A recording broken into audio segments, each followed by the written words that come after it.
Welcome back. And as South Africa prepares to mark Freedom Day on April the 27th, a very unique and powerful tribute is set to unfold on the coast of Cape Town. Now, this is going to occur with an act of solidarity and endurance. A group of swimmers are getting ready to take on the cold and icy Atlantic in the Robben Island-Palestine Relay Swim next week. So they are going to set off from the island to the shores of Blouberg Strand. Yeah, if you are an endurance junkie, this is definitely one that you want to either be part of course, witness for yourself. Joining us now, I'd like to welcome one of the participants, Dr. Karen Daniels, who's going to be making this massive a test right over there. Dr. Daniels, good day. Thank you so much for joining us here on News in Focus on Hilaal TV. Thank you for having me, for us. Yeah, it's an absolute pleasure. I think, Dr. Daniels, I'm sure you're ready. You've got everything prepared from your side. But I think the importance of the swim, given that the genocide is occurring in Gaza, how important is this? Yeah, for us, we have now endured more than 18 months of the genocide, and we feel that we need to start bringing attention in new ways because there are people, in different spaces. So we feel like we talk in an echo chamber that the people around us know, the people that we go to marches with know, but there's a whole new audience that is important to us. And so, and those are, often people who are sporting people, people who are, who are outside of our usual circles. And so, for this reason, we have decided to bring attention because a relay swim, because it is so, because this is not easy. The water is very cold. So we can expect temperatures. It probably won't be as cold as 9 degrees, but we can expect temperatures anywhere from about 10, 11 to 15, 16 degrees, is still 15, 16 is not so bad, but it is still cold water. It is still the open ocean. And so when you do something that brings attention, people start to think. And they start to think, why would somebody go to that extent to bring attention? I can already see, for example, in my own family, who weren't talking about this. They start to talk about it because I am doing it. So for that reason, it's genocide is extreme. And so we are taking a big measure to bring attention to what is happening.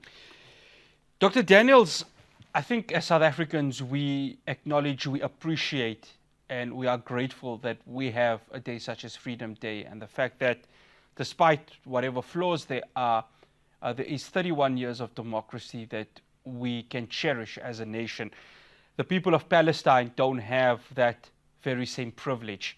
How Absolutely. important was this day, Freedom Day, coinciding with the liberation of Palestine, and the fact that you as swimmers have chosen this to raise this awareness? Okay, so we are doing a relay. And so if you think about South Africa, firstly, a lot of young people don't know. And not only young people, but a lot of people seem to have forgotten about Freedom Day. And we have such a lot, all of these days in South Africa, they have these almost like sanitized Sure. names. So we talk about Human Rights Day, Freedom Day, Youth Day, but we forget what happened on those Yes, days. yes.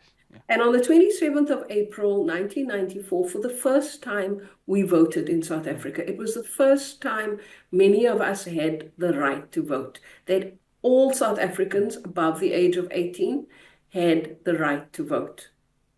That is significant. It was the achievement of our democracy. Of course, we still had a lot of work to do after that to ensure that the equity that we have education, and we still do. Our freedom is still incomplete. But if we take this with a metaphor of a relay. So when you're doing a relay, for example, if you are running a relay, you have a baton and you pass the baton on Yes. to the next person.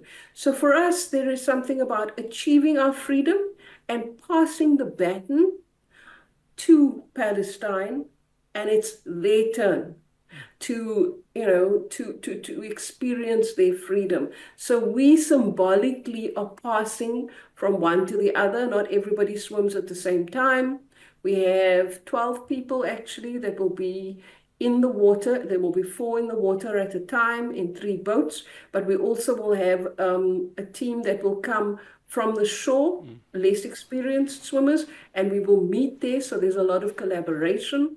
So, yeah, we pass the baton to each other and we pass the baton of freedom and the light of freedom. We're passing the torch of freedom to Palestinians on Freedom Day, but we're also swimming from what used to be a prison.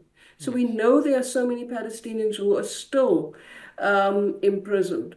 And we're showing, our heroes were freed eventually from Robben Island, but it was grueling to be there. So we're reclaiming that space. Robben Island is not just a tourist attraction, it's actually a commemoration of our struggle and a gratitude, I guess, for the sacrifices that were made for us. And that's the beauty of diversity as we are in South Africa. You speak about passing the baton. It's not just going to be Muslims that are going to be swimming, because the perception remains that the struggle for Palestine should be just limited to Muslims or the religion of Islam. It's a humanity. And I spoke about it earlier with Reverend Frank Chikane when, of course, we were discussing the Pope's standing with Palestinian people. How beautiful is it, Dr. Daniels, that all of these cultures, all of this diversity can come together and say, we're going to swim, and we're swimming for humanity. We're swimming so that children in Gaza can have an opportunity that other children around the world can have.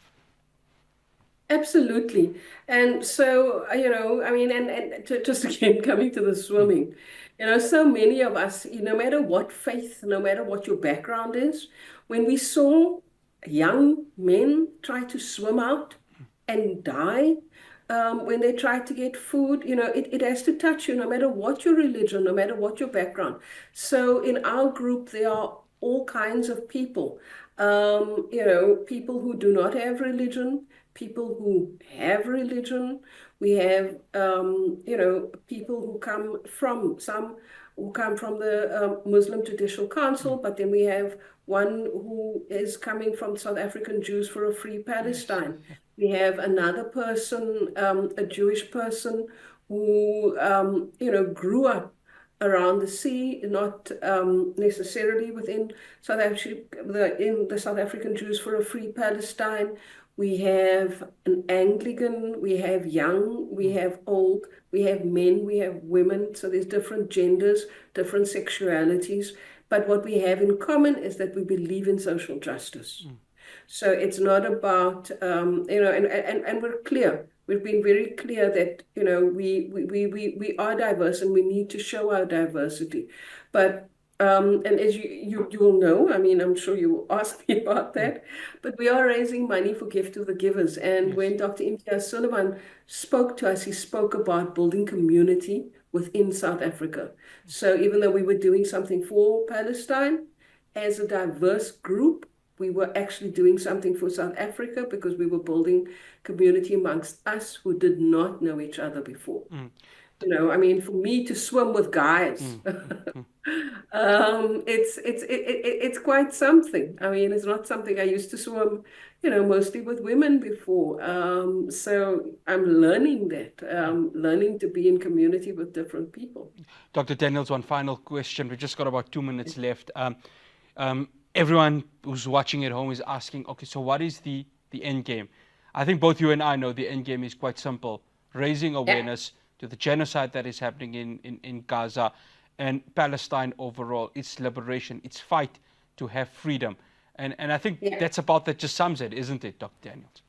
Well, that and also giving us a donation, which will go directly to Gift of the Givers, and the donation will go to Give and Gain, so people can go. Give and Gain is a fundraising platform, so just go onto Give and Gain. Yesterday I gave the full name and people got quite confused. But go onto the Give and Gain platform. There's a search function. Put in the words Robben Island. You'll find a page. It will have lots of names on it, my name included, and just choose one of the people to fund, and give them a donation. I do need to be clear that because this is weather contingent, it could be any day from Thursday. It looks like it's not likely because of the wind in Cape Town, but it could be any day from the 24th until the 30th. So please watch social media for the Palestine Solidarity Campaign to hear what the exact day will be. But people are invited, if they want to come and support us. If they are in Cape Town, to come down to the beach, to bring their flags, and to welcome the swimmers as we come out of the water. But please just watch social media to get that. And go to giveandgain.com and search Robben Island and support our swimmers, especially the ones who haven't yet been making their target. It'll motivate them to get in that cold water. All for a good cause. Dr. Karen Daniels, thank you so much for joining us here on News in Focus on Hilaal TV. Much appreciated. Thank you for us. Yeah, that's my pleasure. That's Dr. Karen Daniels. She's going to be one of the swimmers that are going to be making that daunting task from Robben Island to Blouberg Strand. All the best to those swimmers. That's all we have for you here on News in Focus. Of course, tomorrow will be a talking point from myself, Ross Patel, and the rest of the team in Johannesburg. Assalamu alaikum wa rahmatullahi wa barakatuh.